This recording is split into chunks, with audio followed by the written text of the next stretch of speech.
그런데 국회에서는 또 다른 논란이 진행되고 있습니다. 민주당의 주도로 3대 특검법 개정안을 어제 통과시킨 건데요. 수사기간 늘리고 인원 늘리고 심지어 재판까지 생중계하겠다고 했는데 결국 내년 총선을 겨냥한 정치쇼 아니냐 이런 지적도 나옵니다. 의원은 어떻게 생각하십니까? 저는 뭐 어쨌든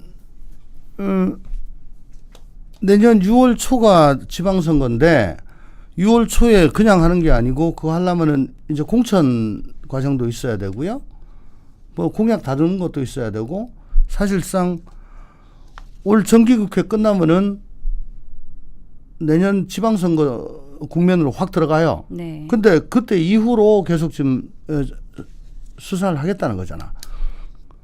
그러니까 뭐 야당 쪽에서는 그런 얘기를 할 겁니다.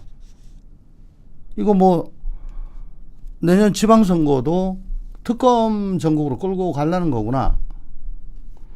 근데 저는 뭐 그거보다 지금 뭐 매일 희한한 법들이 막 나와가지고 정말 제가 이 나이 되도록 듣도 보도 못한 그런 조항들이 막 있어서 딱 보면 이거 하나같이 이거는 말이 안 되고 좀 검토해보면 위헌인 것들. 예를 들어 뭐 중계 말씀하셨잖아요. 네. 그것만 내가 간단하게 내가 말씀드릴게. 오제이 심슨 재판 같은 것도 그 들어가지고 사파 그리고 막 그랬어. 카메라가 못 들어가고. 네. 법원 조직법에 의하면은 재판장의 허가를 받지 않고 촬영, 녹화, 중계를 하면은 하면 안 된다라고 돼 있습니다.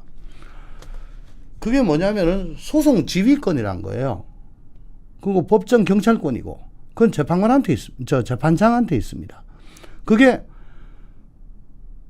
재판장이 그 재판정 안에 질서를 유지하고 결정하고 하는 정권이 있어요. 근데 의무적으로 저 안에 중계방송 해라.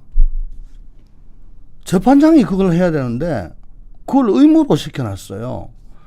헌법에 보면은 사법권은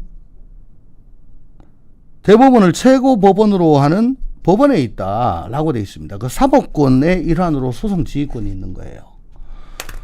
근데 재판장이 이걸 중계할까 말까 이것도 결정 못하고 그냥 강제를 하는 거는 헌법은 재판장은 자기 판단으로 하라고 돼 있는데 그걸 강제하는 거야. 위헌입니다. 이거 하면 어떻게 되느냐? 1번 헌법에 이렇게 돼 있어요. 재판은 공개 재판을 원칙으로 한다. 다만 국가 안보의 위해 요소가 되거나 선량한 풍속을 저해할 수 있는 요인이 있을 때는 그러하지 아니하다라고 돼 있습니다. 지금 이 내란 사건이잖아요. 뭐 드론이 뭐 저 평양을 갔느니 말았느니 어쨌느니 북한하고 공모 작당을 했느니 뭐 그때 당시에 무슨 부대가 어떻게 떴느니 이거 다 군사기밀이야. 특히 북한과 관련된 건 국가기밀이고 그걸 중계방송하고 있어. 못해요 이거는. 내가 재판장이면 안 해. 그리고 법원의 그 예규에 보면은 법원 내부 규칙에 보면은 재판 처음 시작하는 날 입점할 때 사진 스케치 혹은 마지막에 판결 선고할 때 그 장면 그거만 중계하도록 법원 예규에 그렇게 돼 있습니다. 네. 그러니까 법정 내에서 촬영을 할 것인가 말 것이 허용할 것인가 말 것인가 한다면 어느 정도 할 것인가 그거는 사법권의 일환이고 재판장의 소송 지휘권의 일환이고 법정 경찰권의 일환이에요. 근데 그걸 갖다 법으로 그냥 해라. 헌법에서 그걸 보장하고 있는데 그렇기 때문에 저 위헌이라고 하는 거예요. 이런 게 다 그렇습니다. 지금 다. 네. 다. 내용이. 예를 들어 3대 특검법을 보면은 이게 이제 뭐 수사기간이 짧으니까 끝나도 특검의 지휘하에 국수본에서 수사를 한다 이거야. 아니 검찰은 지휘하면 난리가 나면서 특검은 지휘를 해가지고 국수본이 수사를 한대. 그러면 사실상 법원이 그렇게 얘기하고 있습니다. 법원 행정처가 수사기간이 정해져 있는 게 무력화된다. 수사기간 지나도 계속 지휘하면서 수사에 관여하니까. 두 번째, 특검의 지휘로 국수본부장이 공소책임이 공소유지를 한다. 전 세계 어떤 나라도 국수본은 경찰입니다. 네. 어떤 나라도 경찰이 기소하고 재판정에 들어가서 재판을 검사 역할을 하는 나라는 없어요. 이런 기괴한 법들을 막 매일 만들어낸다고. 그래서 이게 오히려 저는 어떤 일이냐면 이 피고인 쪽에서 아니 이거 위헌인 법률로 왜 재판을 하냐 라고 재판부에다가 계속 얘기하면은 그리고 위헌 법률 심판 청구를 합니다. 그러면 재판부가 그걸 판단을 해요. 위헌의 소지가 있냐 없냐. 있다 싶으면은 헌법재판소에 위헌 법률 심판 제청을 합니다. 그럼 어떻게 되냐? 헌법재판소에서 이 법률이 위헌이다 아니다 결정 내리기 전까지 사건은 중단이 됩니다. 그게 보통 몇 달 걸려요. 그 사이에 구속기간 다 지나갑니다. 이 지금 뭐 하자는 건지 난 모르겠어. 네. 그저 개딸들이 이런 거 필요하다 저런 거 필요하다 세상에서 가장 강한 법으로 만들어라. 그러니까 거기에 그냥 춤추고 있는 거예요. 그러면서 개딸들한테 나 잘하지. 정성호 깨고 나경원 깨고 다 깨면서 막 그냥 밀어붙이는 거야. 근데 이게 독이 된다니까. 하나같이 사법부를 부당하게 사법권을 억압하는 건데 이게 왜 이러냐. 입법, 사법, 행정이 세 개가 있죠. 네. 원래 180석 가량의 법률권 절대 다수의 의석을 갖고 있어서 입법권은 다 갖고 있어. 그 자기들 멋대로 지금까지 가봤잖아. 그리고 지난 6월에 대통령 선거 이겨가지고 행정 수반이 됐죠. 행정권 갖고 갔지. 이제 마지막 남은 꼭지가 사법부야. 그래서 사법부를 꼼짝달싹 못하게 하려고 듣도 보도 못한 법을 계속 만드는 거예요. 겁박하고 조의대 특검한다고 그러고. 그러게 되면 상당 부분 또 법원이 위축이 됩니다. 야, 이거 내가 괜히 영장 기각했다가 또 이거 완전히 좌표 찍혀가지고 출퇴근할 때 괴롭겠구나. 문자 막 날라오겠구나. 판사들이 그런 거 되게 무서워해요. 스스로 자기 검열을 하고 기각해야 될 거 아니 몰라 하고 발부할 수도 있어요. 귀찮아서. 그런 걸 기대하는 것 같아. 그러면 사법부까지 완전히 내 영향력 아예 들어가면 입법, 사법, 행정 3권이 다 민주당 거지. 지금 그걸 노리는 것 같아. 네. 참 경계해야 될 일이 아닐 수 없습니다. 아까 전에 말씀하셨듯이 듣도 보도 못한 일이 벌어지고 있다 이렇게 말씀을 하셨는데 또 하나 있습니다. 이 나경원 의원의 그 법사위 간사 선임을 놓고 지금 충돌이 일어나고 있는데요. 이에 대해서는 어떻게 보셨습니까? 간사란 거는 네. 이제 상임위의 안건과 일정 같은 거를 교섭단체 간 협의를 통해 가지고 결정을 하고 진행이 되거든요. 그래서 간사 간 협의를 해서 그러면 다음 전체 회의는 언제 하자, 소위는 언제 하자, 안건은 뭐를 올리자 이걸 얘기를 하는데 네. 교섭단체면은 각 상임위에 그래도 한 10명 가까운 위원들이 있습니다. 그 사람들 다 몰려가지고 할 수 없기 때문에 대표위원을 하나씩 뽑아요. 그래서 간사 간 협의를 통해 가지고 그걸 확정을 하고 진행이 됩니다.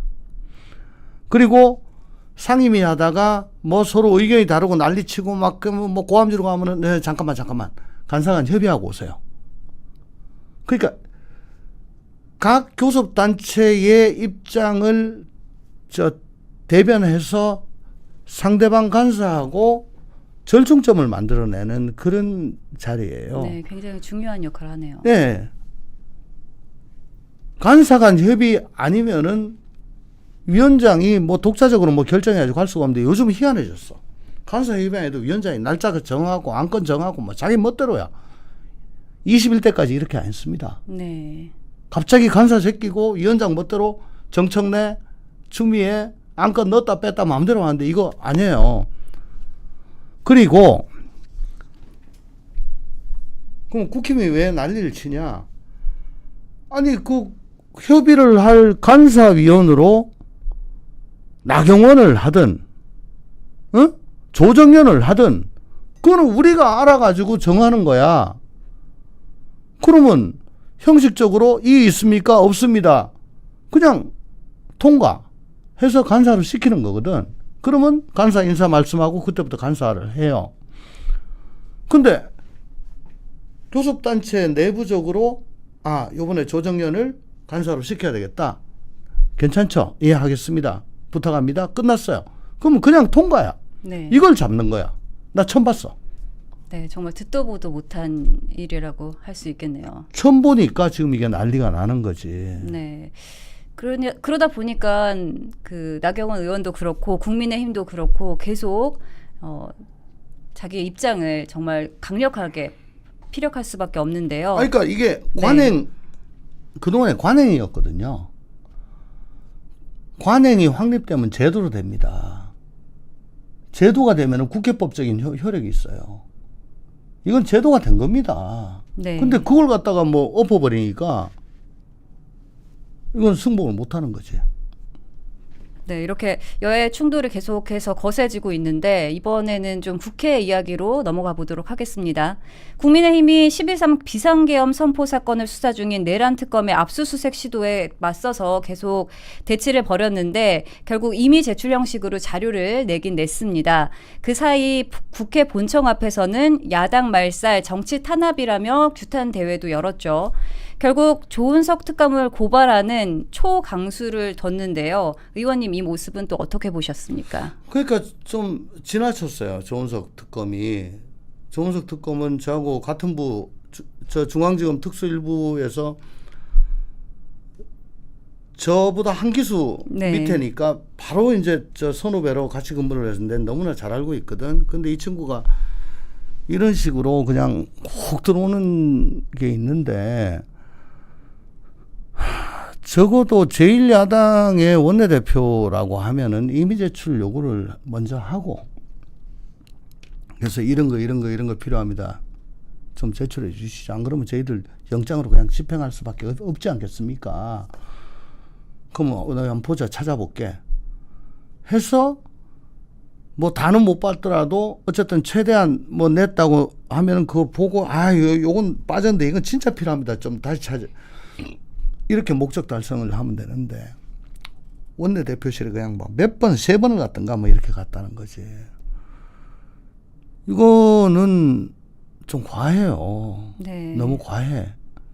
아무리 압수 영장을 받았더라도 그래도 제1야당 원내대표실에 그냥 뭐 어디 편의점 압수수색 하듯이 그렇게 쑥 들어갈 수는 없는 거예요. 근데 그걸 무시하고 나 영장 있어 그러고 그냥 들어가려고 하면 그건 누가 열어주겠습니까? 그래서 결국은 임의 제출하고 끝냈다는 거 아닙니까? 네. 결국은 이렇게 됐잖아요. 그 조은석 특검 상대로 고발했다는 거는 딴 게 아니고 뭐 압수수색 영장 없이 당직자들 휴대폰을 뭐 압수했다는 거 뭐 그거 때문이라고 하는 것 같은데 네. 사실 여부는 제가 모르겠습니다. 근데 만약에 영장 없이 압수했다면 그건 불법이죠. 불법이고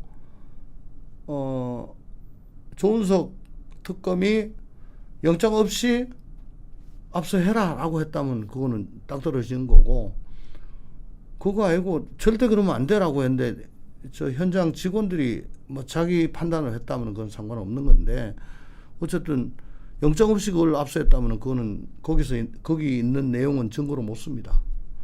근데 모르겠어요. 아무리 특검이 기세등등해도 영장 없이 어떻게 휴대폰을 압수해요? 네, 무리한 수사가 계속되고 있다는 말씀이신 것 같습니다. 또 다른 특검이죠. 바로 김건희 여사 관련 의혹도 또 만만치가 않습니다. 이른바 매관매직 의혹이 목걸이, 금거북이에 이어서 그림 거래 정황까지 드러났습니다. 이 사건은 또 어떻게 전개될 거라고 보시나요? 뭐 그림은 내가 잘 모르지만 옥션에서 사면은 그 누구한테 경락됐고 낙찰됐고 그래서 꼬리표가 따라다니는 걸로 알거든요. 네. 그러니까 그 꼬리표 따라가다 보니까는 그 김상민 전 검사까지 지금 온 걸로 보여지는데 일단 검사가 1억이 넘는 그림을 뭐 영부인의 오빠인가 동생인가 뭐 한테 뭐 줬대나 뭐 사줬대나 뭐 안 그러면 뭐 심부름을 했는지 내 잘 모르겠습니다만은 그럴 일이 뭐가 있어요. 그러니까 이거는 난 아직 뭐 집에 그림 한 점 없고 그림 문외한이야. 무식해. 그래서 이건 뭔가 이상한데 이건 결국은 나올 겁니다. 나올 건데 문제는 뭐냐면은 지금 그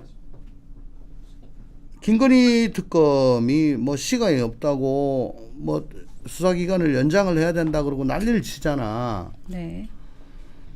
근데 이거 이우한 화백 그림이나 뭐 금두껍이나 나토 3종 세트나 이게 원래 김건희 특검법에 수사 대상 16개에 들어간 게 아니에요.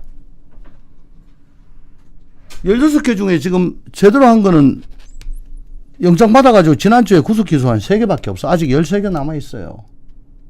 근데 자꾸 이렇게 격가지를 쳐가지고 지금 거기다 힘을 다 빼고 있거든. 근데 시간 없대.